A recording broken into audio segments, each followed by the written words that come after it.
É importante dizer que essa operação, ela não é da Polícia Federal. Estamos falando da Polícia Civil do Distrito Federal, né?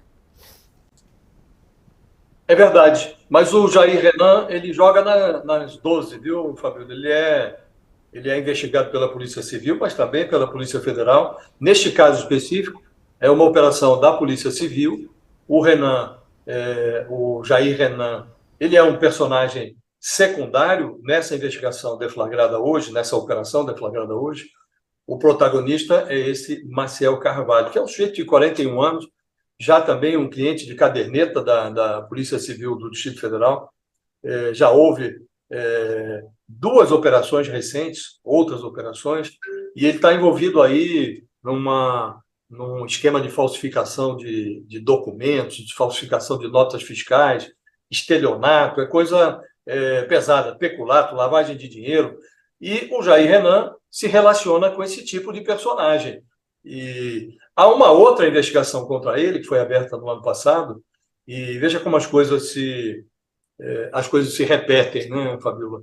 No ano passado, a Polícia Federal abriu uma investigação, salvo engano meu, houve uma batida policial em abril, o Jair Renan foi intimado a depor na Polícia Federal, num esquema de tráfico de influência, lavagem de dinheiro também, só que dessa vez na administração federal. Ele tinha um sócio, tentou emplacar projeto de habitação popular no governo do pai dele, chegou a ser recebido com empresários amigos pelo então ministro Rogério Marinho, ministro do Desenvolvimento Regional, e recebeu de presente, numa história muito mal explicada, um carro avaliado em R$ 90 mil. Nessa ocasião, o advogado que representou o Jair Renan era o Frederico Wassef, Fabiola, que agora está aí enrolado no caso das joias, não mais como advogado, mas como um operador mesmo do Bolsonaro, que foi lá no exterior, nos Estados Unidos, para recomprar o Rolex que tinha sido vendido pelo ex-ajudante de ordens, o Mauro Cid. Né? O advogado era o Wassef. E o que disse o Wassef na ocasião? E o Jair Renan estava sendo vítima de mentiras que eram produzidas ali pela oposição comunista para prejudicar o pai dele. Essa tese do complô dos comunistas, era uma tese até reconfortante, porque era mais fácil, mais simples acreditar num complô para embaraçar o então presidente Bolsonaro, era mais fácil acreditar nisso do que acreditar que o país estava diante ali de um fabuloso mal-entendido, uma sequência impressionante de coincidências maliciosamente interpretadas pelos comunistas para fazer de um filho modelo, de um pai exemplar, parecer um malandrão. Né?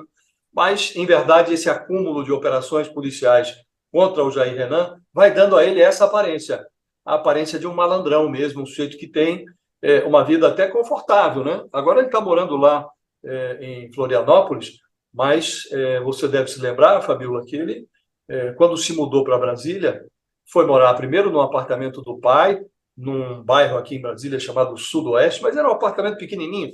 De repente ele apareceu com sua mãe, a ex-mulher do Bolsonaro, numa mansão no Lago Sul, com um aluguel que contrastava com o salário da mãe, com a falta de renda fixa dele, mas moravam nessa mansão, uma mansão com uma avaliação extraordinária. Né? Então, tem essa aparência aí de um malandrão com uma atividade meio esquisita e cliente de Polícia Federal, Polícia Civil.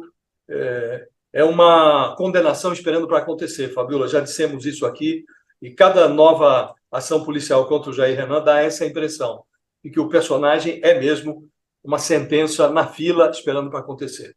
Não, e até interessante, por isso que eu até chamei a atenção, Josi, a gente falar que é da Polícia Civil, porque o que a gente tem ouvido por parte de Bolsonaro, dos bolsonaristas, é de perseguição.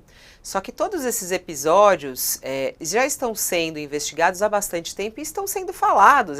Quantas vezes a gente falou dessas investigações que envolvem Jair Renan, né?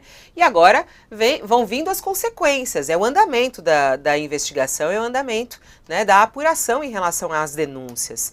Então, é importante dizer, agora estamos falando de uma investigação da Polícia Civil do Distrito Federal, que não tem a ver, Que né, é com a atuação. sempre é bom lembrar, né, Fabíola, que o Ibanez Rocha, que é o governador do Distrito Federal, ele é tido, hoje não mais, porque tem muito ex-bolsonarista na praça, né? Mas o Ibanez Rocha foi visto por um bom tempo como um governador bolsonarista. Ele abrigou na Secretaria de Segurança do Distrito Federal o Anderson Torres, o ex-ministro Ele era secretário do Ibanez, secretário de Segurança. O Bolsonaro levou para o Ministério da Justiça. Ele foi um ministro precaríssimo e, ainda assim, o Ibanez o reacomodou, depois do término do mandato do Bolsonaro, na Secretaria de Segurança e deu no que está dando, né? Deu no 8 de janeiro e ele viajou lá para a Flórida, deixou aqui a polícia sem orientação e deu no que todos estamos investigando agora, que é o 8 de janeiro. Né? Então, não se trata de um inimigo do Bolsonaro. Nós estamos falando da Polícia Civil de um governo que é comandado por um bolsonarista.